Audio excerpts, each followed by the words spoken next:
Eksklusibong nasilip ng GMA Integrated News ang ginagawang bagong Senate building na ipinahihinto ang konstruksyon dahil sa lumobo umanong budget. 77% completed pa lang ang Phase 1 nito kahit 2022 pa target matapos. Ang paliwanag sa pagtutok ni Ian Cruz. Halos buo na ang itinatayong gusaling magsisilbing bagong tanggapan ng Senado sa Navy Village, Fort Bonifacio, Taguig. Meron itong 4 na tower at nakatayo sa lupang may sukat na mahigit 18,000 square meters. Kahapon, pinatigil muna ni Senate President Chis Escudero ang construction dito matapos malamang lumobo umano ang halaga ng proyekto sa 23 billion pesos, halos 3 beses ng orihinal na budget na halos 9 billion pesos.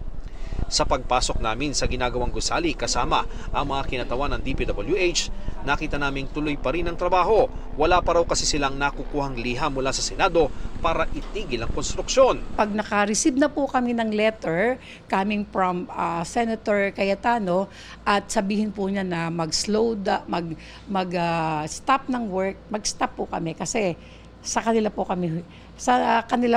nanggagaling ang lahat ng mga, sila po ang may control. Narito tayo ngayon sa ginagawang North Tower. Ito yung magsisilbing helipad ng mga senador sakaling functional na nga itong bagong gusali ng Senado. At makikita naman natin doon sa kabilang gusali, yun yung West Tower. At sa banda dito, yan yung South Tower.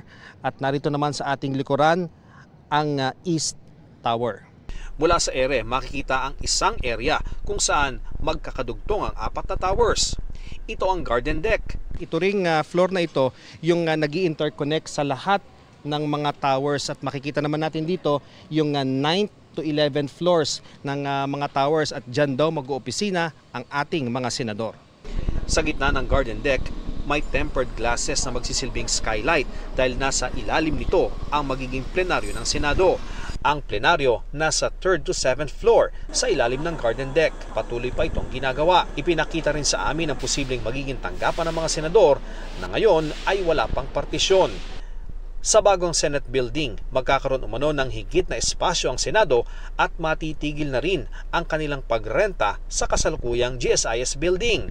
Nang isulong din ang proyekto sa plenaryo ng Senado noong 2017, sinabi ni nooy Senate Committee on Accounts Chairman Senator Ping Lacson na dapat magkaroon ng sariling tahanan ng Senado tulad ng mga tanyag na parliamentary building sa ibang bansa. These buildings are known globally not only for their architectural brilliance but also for their just representation of the dignity of the parliaments that they house, something which all of us in this august chamber will surely agree is also fitting for the Senate of the Republic of the Philippines. Pero sa tingin ngayon ni Escudero, hindi ba medyo marangya para sa panlasa din ninyo ang ganito kalaking halaga para sa isang government building?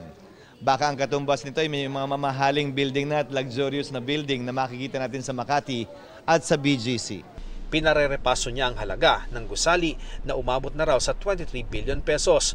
Ayon sa Department of Public Works and Highways o DPWH, 77% ng tapos ang pinaka-building ng new Senate building o ang Phase 1. Nagkakahalaga ito ng 8.6 billion pesos kasama ang glass windows, ilang elevators at iba pa. Meron itong Phase 2 para naman sa tile, ceiling works at iba pang elevators, generator sets, fire protection at escalators na may dagdag na gastos na 2.375 billion pesos. Nasa 18% na raw ang nagagawa dito.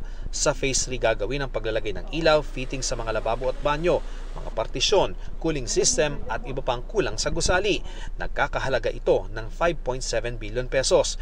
Pero hindi pa raw napagdedesisyonan ang bagay na ito. Ang suma total ng Phase 1, 2 at 3 nasa 16.675 billion pesos na. Lahat ay true process. Lahat po ng mga submission ng aming mga documents and approval is with the pre-approval coming from the Senate po. Pwede pa raw magkaroon ng Phase 4 para sa mga konsiderasyong pangseguridad ng mga senador. Wala pang halagang ibinigay para dito.